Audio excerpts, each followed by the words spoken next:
મહારાજની જય. પધારેલ હરિગુરુ સંતની જય. આ સવારામ બાપાનો મહિમા છે, ગુરુ મહિમા, પણ એની અંદર ગુરુ અને શિષ્ય બેની સમજણ આપેલી છે. એટલે ધ્યાનથી શબ્દને સાંભળજો અને સાંભળીને પછી એને અંતરમાં ઉતારવા જેવા છે. બોલીએ સદગુરુ મહારાજની જય. ગુરુ સમ और कोई नहीं दाता, ગુરુ સમ और કોઈ નહીં દાતા. मात पिता के पुत्र के भाता, હે માતા પિતા કે પુત્ર કે ભ્રાતા. जो निस दिन गुरु चरणा से, હે જો દિશ દૂર કરું કરણા સે. अभय दान गुरु फल माने, હે અભય દાન ગુરુ બલ મહાદેવે. पारक गुरु मणे जो पूरा, પારક ગુરુ મળે જો પૂરા. निस दिन वरसे नुर मानोरा, નિસ દિન વરસે નૂર મહાનૂરા. गुरु शिष्य दो होई साचा, ગુરુ શિષ્ય દો હોય સાચા. प्रगटे प्रेम ज्योत प्रकाशा, પ્રગટે પ્રેમ જ્યોત પ્રકાશા. गुरु को कामी क्रोधी देखे, હે ગુરુ કો કામી ક્રોધી દેખે. कामो कर्तव्य जायन लेखे, હે તાકો સત્ય જાયત લેખે. गुरु साथे कोई प्रेम હે वधारे, ગુરુ સાથે કોઈ પ્રેમ વધારે. ते हरिजन हो पधारे, તે હરિજન હો પધારે. काल कलेश कयाथी त्यागे, હે કાળ કલેશ કાયાથી ત્યાગે. अनहद कंता शून्य मागे, હે અનહદ ડંકા શૂન્યમાં વાગે. गुरु संतोषी आंगण लावे, હે ગુરુ સંતોષી આંગણે લાવે. कोटि तीरथ पर न पावे, હે કોટી તીરથ દુરે ફળ પાવે. गुरु ना चरणा पूजे कोई, હે ગુરુના ચરણા પૂજે કોઈ.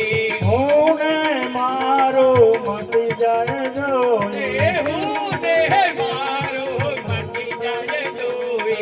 गुरु गुरु जाप मुखे दी बोले, હે ગુરુ ગુરુ જાપ મુખેથી બોલે. अमर धारण शून्य मखोले, હે અમર દ્વાર એના શૂન્યમાં ખોલે. वेद पुराण पढ़े जो कोई, વેદ પુરાણ પઢે જો કોઈ. ते खड़ गुरु पूजाती होई, તે ફળ ગુરુ પૂજાથી હોય. गुरु पर लगनी निस दिन लावे, હે ગુરુ પર લગની સદન લાવે. तो से तान काल नजिक न आवे, હે તો તે તત્કાળ નજીક ન આવે. जात वरण कुल भेद न भावे, હે જાત વર્ણ કુળ ભેદ ન ભાડે. गुरु नी प्रतिमा आखर लगी पाए, હે ગુરુની પ્રતિમા આખર લગી પાડે. श्वासो श्वास स्मरण गुरु केरो, હે સાથે શ્વાસ સમણ ગુરુ કેરો. तो सहजे मटे भव सागर फेरो, તો સહેજે મટે ભવસાગર ફેરો.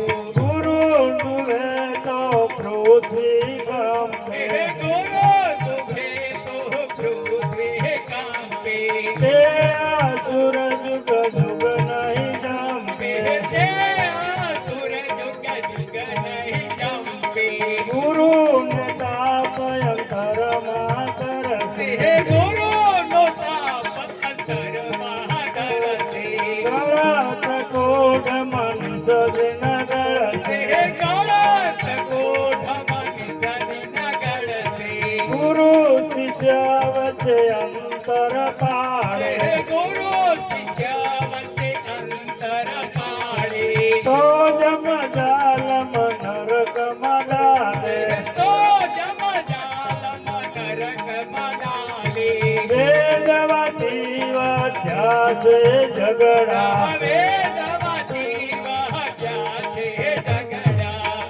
સતગુરુ સત કોઈ વિરલ પકડિયા સતગુરુ સત કોઈ વિરલે પકડિયા ખટ દર્શનમાં ખટપટ ચાલે ખટ દર્શનમાં ખટપટ ચાલે ગુરુ વિદ્યા તેને ગુરુ ગમાયા હે ગુરુ વિદ્યા ગુરુ ગમનાવે ગણલિંગી પદ સતગુરુ આપે ગણલે પદ સતગુરુ આપે પ્રાણે તાપ મટે ગુરુ જાપે પ્રાણે તાપ મટે ગુરુ જાપે ગુરુ સમર કોઈ નહીં દાતા ગુરુ સમય ઓર કોઈ નહીં દાતા માત પિતા કે પુત્ર કે ભાતા માત પિતા કે પુત્ર કે ભ્રાતા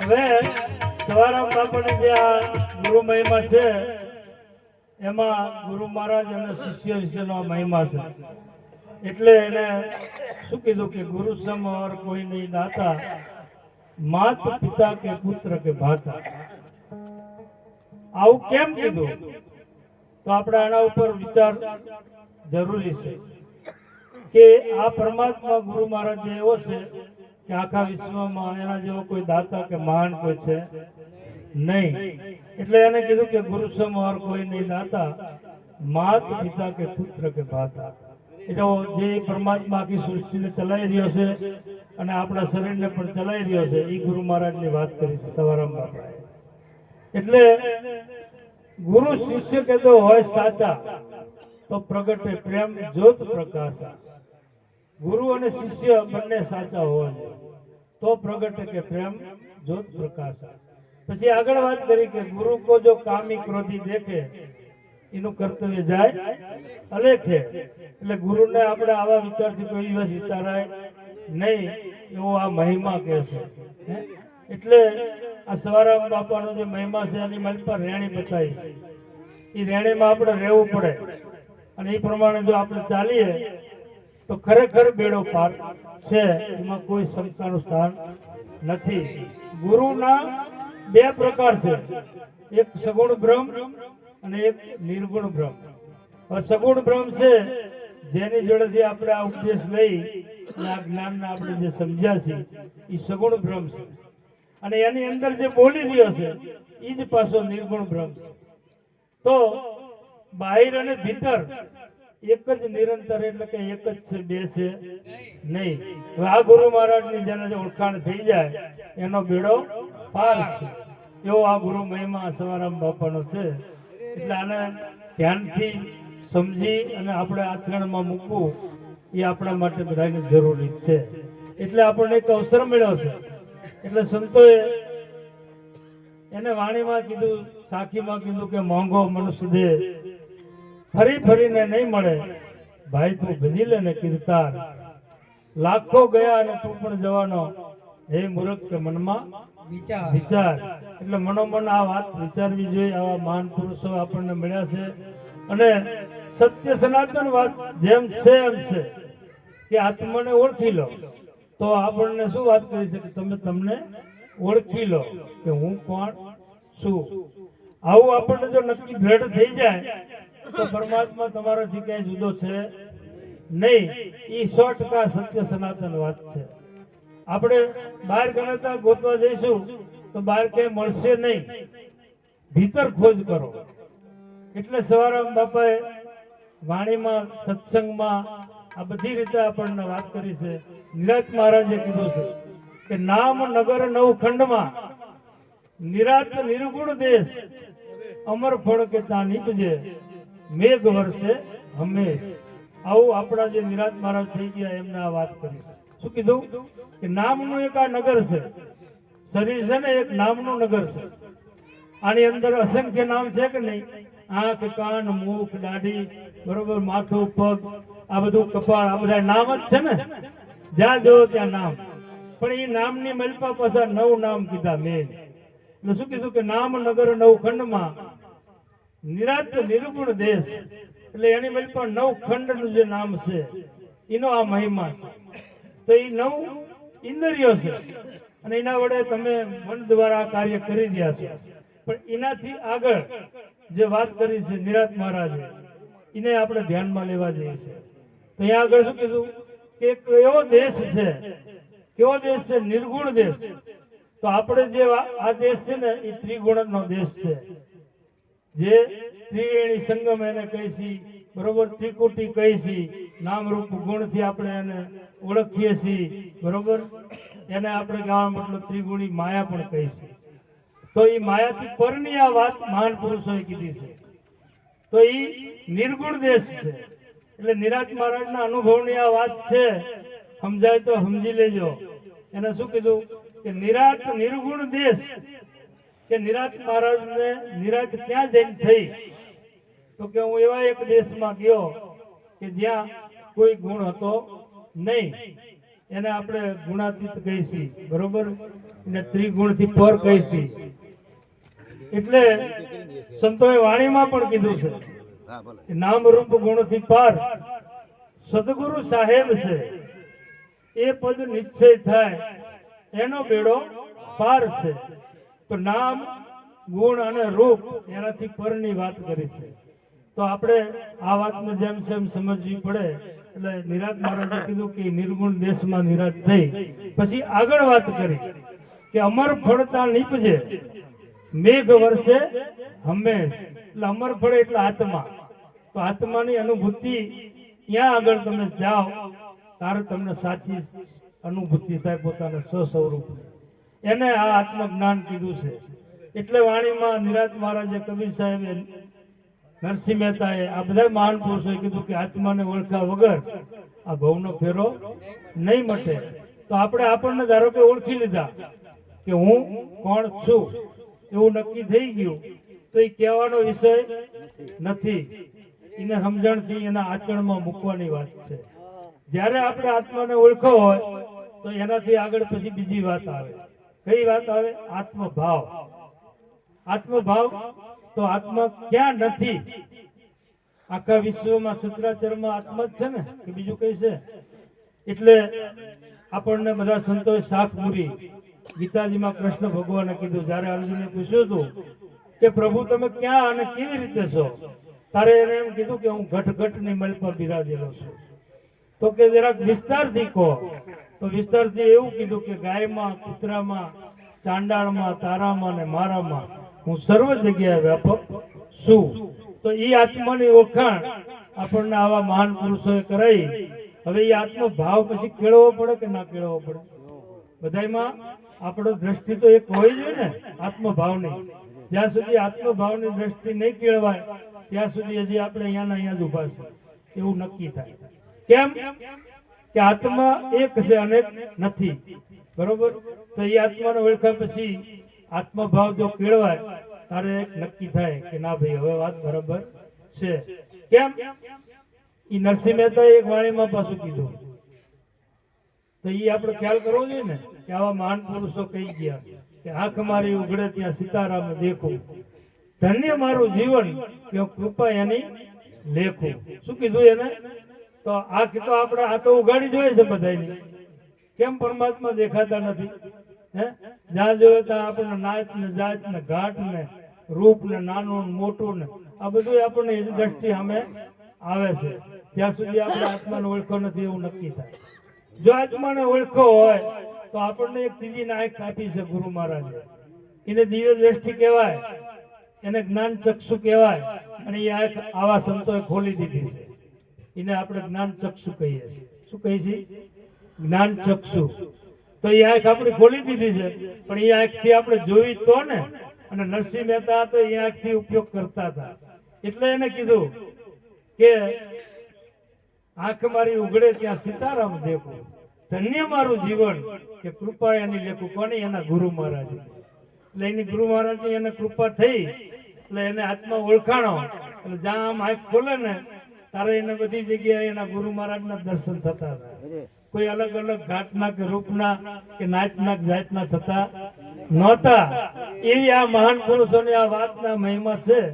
એટલે આને સમજી અને એને પાલન કરજો. પણ રેણી વગર ઘર દૂર છે, હો, એ ખ્યાલ કરી લેજો.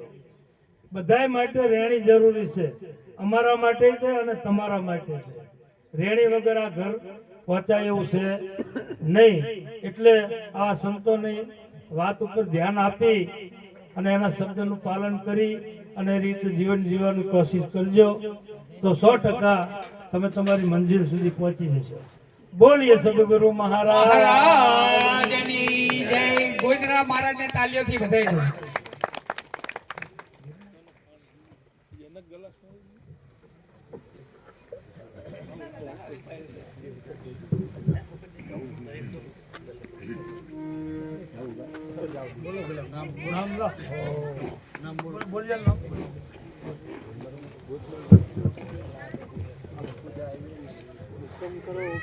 હલો, બોલીએ શ્રી સદગુરુ મહારાજની જય.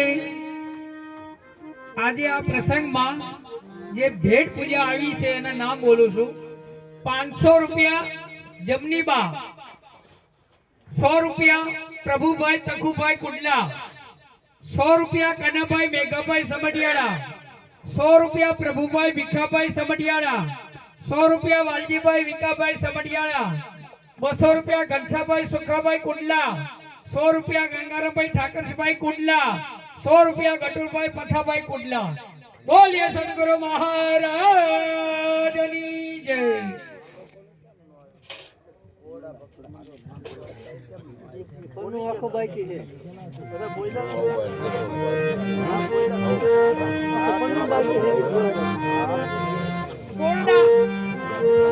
કોરડા ભક્ત મંડળ તરફથી 500 રૂપિયા.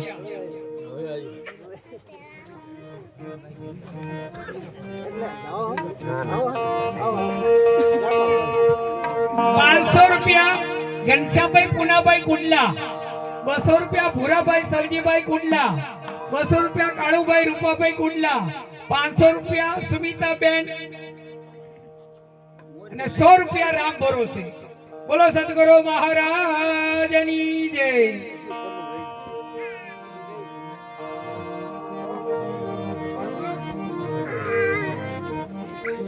સદગુરુ ભગવાનની.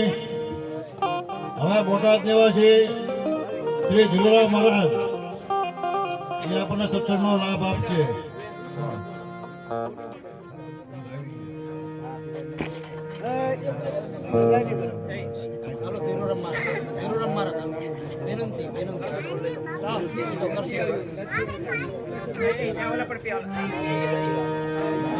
સદગુરુ મહારાજની. હવે 1500 રૂપિયા દાણાવાડા ગામ સંત મંડળ તરફથી 1500 રૂપિયા આવ્યા છે ભેટ. બોલીએ સદગુરુ મહારાજ કી જય. 500 રૂપિયા જમારાજ પથા મહારાજ તરફથી આવ્યા છે. બોલીએ સદગુરુ મહારાજ કી જય. 1100 રૂપિયા ઉમરાડા સત્સંગ મંડળ તરફથી આવ્યા છે. બોલીએ સદગુરુ મહારાજની જય. 500 રૂપિયા ઘનશ્યામભાઈ પુનાભાઈ કુંડલાથી. બોલીએ સદગુરુ મહારાજની જય. 200 રૂપિયા ભૂરાભાઈ સવજીભાઈ. બોલીએ સદગુરુ મહારાજની જય.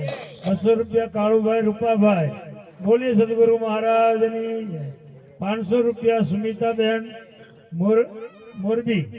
બોલીએ સદગુરુ મહારાજ કી જય. 100 રૂપિયા રામ ભરોસે. બોલીએ સદગુરુ મહારાજ કી જય. ટોટલ 16,900 રૂપિયા છે.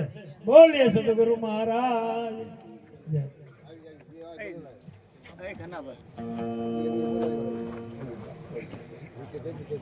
આમાં હવે બીજા થોડાક નામ છે બોલી જઈએ, પછી આપણે ધીરુરામ મહારાજને બોટાદવાળાને સત્સંગ સાંભળીએ. 500 રૂપિયા સંત મંડળ કોયડા. બોલીએ સદગુરુ મહારાજની જય. 100 રૂપિયા ઉદયસિંહભાઈ ભીખાભાઈ ચોકડી. બોલીએ સદગુરુ મહારાજની જય. 100 રૂપિયા કરશનભાઈ જગાભાઈ ચોકડી. સદગુરુ મહારાજની જય. 100 રૂપિયા નરેન્દ્રભાઈ નાગરભાઈ ચોકડી. બોલો સદગુરુ મહારાજ કી જય. 100 રૂપિયા શામજીભાઈ પોલાભાઈ. બોલીએ સદગુરુ મહારાજની જય. 100 રૂપિયા ઉમેશભાઈ બીજલભાઈ કેટલા. 200 રૂપિયા જીલુભાઈ કાળુભાઈ કુંડલા, 200 રૂપિયા અરવિંદભાઈ ડુંગરભાઈ કુંડલા ફૂલગ્રામ, 100 રૂપિયા પ્રભુભાઈ તકુભાઈ કુંડલા, 100 રૂપિયા કનાભાઈ મેઘાભાઈ સમઢિયાળા, 100 રૂપિયા વાલજીભાઈ વિકાસભાઈ સમઢિયાળા, 200 રૂપિયા ઘનશ્યામભાઈ સુખાભાઈ કુંડલા, 100 રૂપિયા ગંગારામભાઈ ઠાકરસિંહભાઈ કુંડલા, 100 રૂપિયા ગટરુભાઈ પતાભાઈ કુંડલા. બોલીએ સદગુરુ મહારાજની. હવે બોટાદથી પધારેલ ધીરુરામ મહારાજ આપણને 20 મિનિટ સત્સંગનો લાભ આપશે, તો શાંતિથી બધા સાંભળજો અને શબ્દને ગ્રહણ કરજો. બોલીએ સદગુરુ મહારાજની. સદગુરુ મહારાજનો જય. ઠંડીનો થોડોક માહોલ છે, પણ કે છે ને લગ્ન જેને ગુરુ સાથે લાગી હોય એ બધા બેઠા હોય છે, અને જેને લગ્ન નથી લાગી ઊંઘે છે. लगन कठिन मेरे भाई, गुरु से लगन कठिन मेरे भाई. गुरु हारे लग्नी लागवी એ કઠણ છે. જેના જીવનની અંદર જે વસ્તુ ખબર નથી એને પામવું હોય તો ગુરુ હારે લગ્ન લગાડવી પડે. આગળ મહાપુરુષોએ વાણી દ્વારા આ જે ભૂલેલાને માર્ગ જ બતાવે છે. ભૂલો છે જે નથી એને એ પકડી લીધેલું છે, જે અસત્ય છે એ પકડી લીધું છે, અને સત્ય છે એને ભૂલી ગયો છે.